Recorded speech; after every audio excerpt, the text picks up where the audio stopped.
Hi hello నమస్తే. కరెక్ట్‌గా ఈ పార్లమెంటు సెషన్ ముందు ఏం జరిగింది, పార్లమెంటు సెషన్ తర్వాత ఏం జరిగింది మనం చూస్తే, అంటే పార్లమెంట్ సెషన్ స్టార్ట్ కాబోయేసరికి ముందు ఏం జరిగింది, స్టార్ట్ అయినాక ఏం జరిగింది మనం చూస్తే క్వైట్గా కార్డు ఫ్లిప్ అయిపోయింది. ఓకే, చిత్తుది బొమ్మ అయింది, బొమ్మ చిత్తు అయింది. మీరు బాగా గమనిస్తే కరెక్ట్గా పార్లమెంటు సెషన్ స్టార్ట్ కాబోయే ముందు సినారియో ఏంటంటే, వెస్ట్ బెంగాల్ క్లీన్ స్వీప్ చేశారు. వెస్ట్ బెంగాల్లో క్లీన్ స్వీప్ చేసి ఓకే, చాలా జోష్లో ఉన్నటువంటి అస్సాంలో కూడా గెలిచి, ఇన్ని ఆరోపణల తర్వాత చాలా ఆరోపణలు చేశారు. ఓటు చోరీ అని, ఎస్ఐఆర్ అని, ఇన్ని ఆరోపణల మధ్య వెస్ట్ బెంగాల్లో 40 సంవత్సరాల చరిత్ర కలిగినటువంటి ఒక పొలిటికల్ పార్టీ ఫస్ట్ టైం అధికారంలోకి వచ్చిన భారతీయ జనతా పార్టీ, అస్సాంలో అధికారంలోకి వచ్చిన భారతీయ జనతా పార్టీ చాలా ఊపు మీద కనిపించింది. అది కూడా ఏం ఊపు, ఆ తృణమూల్ కాంగ్రెస్కి సంబంధించి 20 మంది ఎంపీలని స్ప్లిట్ చేశారు. అసలు అది చరిత్రలో అది ఏంద్రా, అసలు ఇంకా బాగా బలమైపోతున్నారు వీళ్ళు అనుకునేట్టు. అమిత్ షా గారు, మోడీ గారు అసలు బలమైపోయి మొత్తం కొలాప్స్ చేసేస్తున్నారు దేశాన్ని, మొత్తం వాళ్ళ కంట్రోల్లోకి వెళ్ళిపోతుంది అని అనుకునేటువంటి సిచ్యువేషన్. అంటే 20 మంది ఎంపీలు కొట్టేశారు. అక్కడ ఆమ్ ఆద్మీ పార్టీ నుంచి ఒక 7 ఇటు వచ్చేశారు. శివసేన వాళ్ళని చీల్చేశారు. శరద్ పవార్ ఎన్సీపీ నుంచి కూడా చీల్తారనేటువంటి, ఇక నయ్యం అఖిలేష్ యాదవ్కి సంబంధించిన సమాజ్వాదీ పార్టీ ఎంపీలు మొత్తం చీల్తారని చెప్పేసి ఒక 20 మంది రెడీ ఉన్నారని చెప్పారు.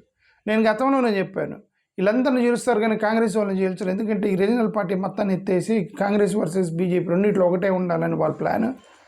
నాకు అలా కనిపిస్తుంది, ప్లాన్ కనిపిస్తుంది. ఐఎమ్ జస్ట్ సెన్సింగ్ అని నేను గతంలో కూడా చెప్పాను. ఓకే, కాబట్టి కాంగ్రెస్లో 90 మంది ఉన్నారు, 90 మందిలో 50 మంది బీజేపీలో చేరుతున్నారని మీరు ఎప్పుడైనా పేపర్లో చూసారా? చూడలేదు కదా. బీజేపీలో 200 మంది, 100 మంది కాంగ్రెస్లో చేరుతారు, చూసారు? చూడలే. ఈ రీజనల్ పార్టీలు కాంగ్రెస్లో చేరుతున్నారు, రీజనల్ పార్టీలు బీజేపీలో చేరుతున్నారు తప్ప సెంట్రల్లో ఎవరు ఉంటే వాళ్ళ పార్టీలో చేరుతున్నారంటే వాళ్ళు కొలాప్స్ చేస్తున్నారు రీజనల్ పార్టీలని అని చెప్పి నేను గతంలో చెప్పాను. ఓకే, అది సినారియో. ఎప్పుడు పార్లమెంట్ సెషన్ స్టార్ట్ కాబోయే ముందు సినారియో. పార్లమెంట్ సెషన్ స్టార్ట్ చేసినాక ఏం జరిగింది, వీళ్ళు చాలా ఊపులో ఉన్నారు. ఊపులో వెళ్ళి ఇంతమందిని కొలాప్స్ చేసేస్తాం, ఇంక డీలిమిటేషన్ బిల్లు పెట్టేయబోతున్నారు. డీలిమిటేషన్ బిల్లు పాస్ అవ్వబోతుంది. ఇక ఉమెన్ రిజర్వేషన్ బిల్లు కూడా అయిపోయింది. జస్ట్ ఒక 6 మాత్రమే కావాలని టెలివిజన్లో వేసుకుంటున్నారు. ఒక్కసారికి ఈ విద్యార్థులు కొట్టిన దెబ్బకి మొత్తం ఫ్లిప్ అయిపోయింది. ఈ విద్యార్థులు జంతర్ మంతర్లో గొడవ చేయటం, రాంగ్ ప్లానింగ్ చేశారు ఎవరో. మరి ఆ ప్లానింగ్ చేసిన రాంగ్ ప్లానింగ్ చేసి పిల్లల మీద ఆ పోలీస్ స్టేషన్లో ఉన్నటువంటి ఉండాల్సిన ఒక ట్రక్కు నిండా రాళ్ళు పెట్టుకుని అక్కడుండి రాళ్ళు వేయటం పోలీసుల మీద. పోలీసులు రాళ్ళు వేశారు కాబట్టి లాఠీ చార్జ్ చేసామని చెప్పి పిల్లల్ని పిచ్చగొట్టుడు కొట్టడం. ఈ జంజీ మామూలుగా కాదు, విపరీతమైనటువంటి బూతులు లెగటం. బుర్రబోయి ప్రధానమంత్రి గారికి కూడా మళ్ళీ బుర్రబోయి ఇతను రాజీనామా చేయించండి అని చెప్పి అతను రాజీనామా చేయించేసి, ఎందుకంటే they said we're demanding resignation of prime minister అని, కానీ ఇది నా దాకా వచ్చేటట్టుగా రిజైన్ చేయించేసారు పిఎం గారు. ఓకే, ఇప్పుడు డీలిమిటేషన్ బిల్లు గురించి మాట్లాడటానికి టైం దొరకట్లే, రిజర్వేషన్ బిల్లు మీద మాట్లాడటానికి టైం దొరకట్లే. పార్లమెంట్ సెషన్ మొదలైన దగ్గర నుండి ఇంతవరకు కరెక్ట్గా చర్చ జరగల. ఏదో 2 బిల్లులు పాస్ చేసుకున్నారు అంతే. దాని మీద పెద్ద అపోజిషన్ లేదని చేసుకున్నారు. ఈ మేజర్ బిల్లులు అయిపోయి అంతే. చెప్తే ఎంత బలంగా ఉన్నారు పార్లమెంట్ సెషన్ స్టార్ట్ కాబోయే ముందు, తర్వాత ఎంత వీక్ అయిపోయారనే దాని గురించి, ఈ పొలిటికల్ ఫ్లిప్పింగ్ ఎలాగ జరిగింది అనేది నేను మాట్లాడుతున్నాను. ఓకే, యూత్ ప్రొటెస్ట్ దగ్గరే ఇదంతా జరిగింది. ధర్మేంద్ర ప్రధాన్ రాజీనామా చేశారు. ఈ జూలై 20వ తారీఖు యాక్చువల్గా టర్నింగ్ పాయింట్. ఏంటి జూలై 20వ తారీఖు టర్నింగ్ పాయింట్ ఏంటి? పోలీసు దెబ్బ కొట్టారు. పోలీసులు పిల్లల్ని కొట్టడంలోనే ఇది మొత్తం తిరగబడిపోయింది. టియర్ గ్యాస్ వాడారు, బ్యాటన్స్ వాడారు, పెల్లెట్ గన్స్ వాడారని పిల్లలు రోడ్ల మీదకి వచ్చి బూతులు లేసారు. జంజీ అంటే రాజకీయ నాయకులు కూడా చేయలేనటువంటి ఒక దాన్ని విద్యార్థులు ఫ్లిప్ చేశారు మొత్తం పాలిటిక్స్ మొత్తాన్ని. గవర్నమెంట్ అనేది ఫ్యూచర్ జనరేషన్ని మీరు నాశనం చేస్తున్నారని చెప్పి వర్షం పట్టుకొచ్చారు. ఒక్కసారిగా గవర్నమెంట్ విద్యార్థుల జీవితాన్ని నాశనం అనేటువంటి వర్షం ప్రజల్లోకి వెళ్ళారంటే అది బాగా దెబ్బ కొట్టేసింది. రీసెంట్గా వచ్చిన సర్వేలు కూడా చెబుతున్నారు, రాహుల్ గాంధీ 58% పెరిగాడు, ఈయన నరేంద్ర మోడీ గారు 48% దగ్గర ఉన్నారని, 42% ఉందని చెప్పి ఇతను పోల్ ట్రాకర్ వల్ల ఇక్కడ రిలీజ్ చేశారు. ఇది ఈ పిల్లలను కొట్టిన తర్వాత చూడండి ఎట్లా ఫ్లిప్ అయిపోయింది అనేది. సరే, ఇక ధర్మేంద్ర ప్రధాన్ గారిని రాజీనామా చేయాల్సి వచ్చింది. జూలై 25వ తారీఖున ఆయన రిజైన్ చేశాడు. రిజైన్ చేసిన తర్వాత ఇంకా వీళ్ళకి పట్టు వచ్చింది. వీళ్ళకి పట్టు వచ్చి మళ్ళీ మేము కొత్త విషయం పట్టుకుంటాము, పబ్లిక్లోకి వెళ్తాము అని వీళ్ళందరూ మళ్ళీ మొదలెట్టారు.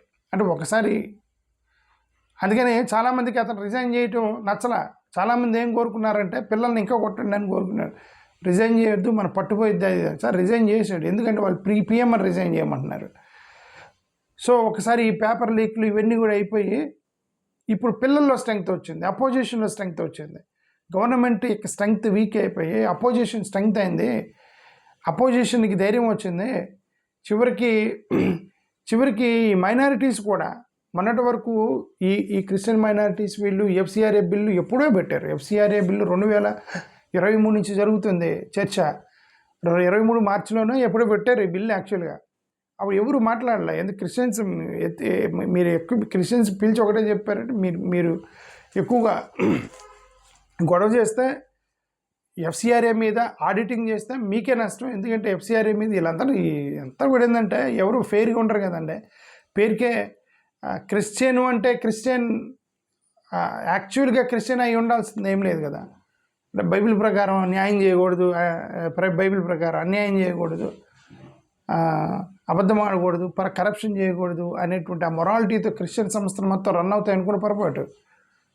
ఊరికి ఏది పెట్టుకున్నారు, ఫారెన్ నుంచి డబ్బులు వస్తున్నాయి, స్కాములు చేసే ఆర్గనైజేషన్స్ చాలా ఉన్నాయి ఈ క్రిస్టియన్ సంస్థలు. ఇప్పుడు ఈ సంస్థలు మొత్తం బయటపడతాయని చెప్పేసి బెదిరించారు. వాళ్ళు మొత్తం ఆస్తులు తీసేసుకుంటా ఉంటే సైలెంట్గా ఉన్నారు, ఎవరు మాట్లాడలే. ఇప్పుడు ఈ ప్రొటెస్ట్ తర్వాత వాళ్ళకు కూడా ధైర్యం వచ్చి పోయి అమిత్ షా గారిని కలిసి, లేదు మేము మీరు దాన్ని ఆపాల్సిందే అని చెప్పేసి విల్సన్, ఈయన తమిళనాడు పి విల్సన్ ఎవరైతే ఉన్నాడో డిఎంకే ఎంపీ, అతను యాక్చువల్ కోఆర్డినేట్ చేశాడు. ఒక ఎంపీ కోఆర్డినేట్ చేసి వీళ్ళు పాస్టర్ల మొత్తాన్ని, బిషప్ల మొత్తాన్ని గ్యాదర్ చేసి తీసుకుని, అంటే మైనారిటీస్ కూడా ధైర్యం వచ్చింది ఈ పిల్లలను కొట్టిన తర్వాత, తిరుగుబాటు తర్వాత. ఇప్పుడు డీలిమిటేషన్ మీద మేము ఒప్పుకోమని చెప్పి సౌత్ ఇండియా వాళ్ళు గొడవ చేస్తున్నారు. ఓకే, సో ఇప్పుడు ఈ మాన్సూన్ సెషన్లో డీలిమిటేషన్ని పెడతారా లేదా అనేది ఒక పాయింట్.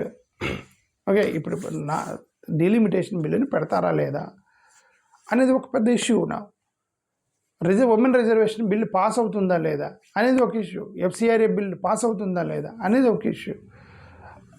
చాలా ఈజీగా పాస్ చేస్తామని మొదలెట్టిన గవర్నమెంట్కి ఒక్కసారిగా తిరగబడింది.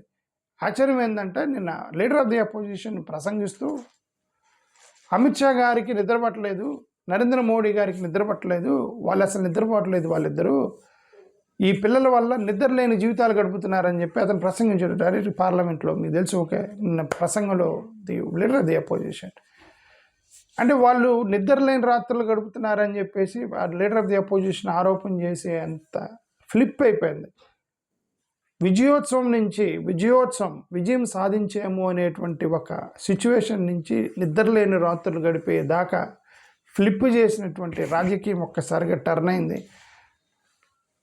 ఒక చిన్న తప్పు వల్ల. ఏంటి తప్పు? పిల్లల్ని పోలీసులు కొట్టడం. అంతే, పిల్లల్ని పోలీసులు కొట్టడంతోనే తప్పు జరిగిపోయింది. మొత్తం అప్స్ అండ్ డౌన్ అయిపోయింది. సో అది సిచ్యువేషను. థ్యాంక్ యూ, నమస్కారం.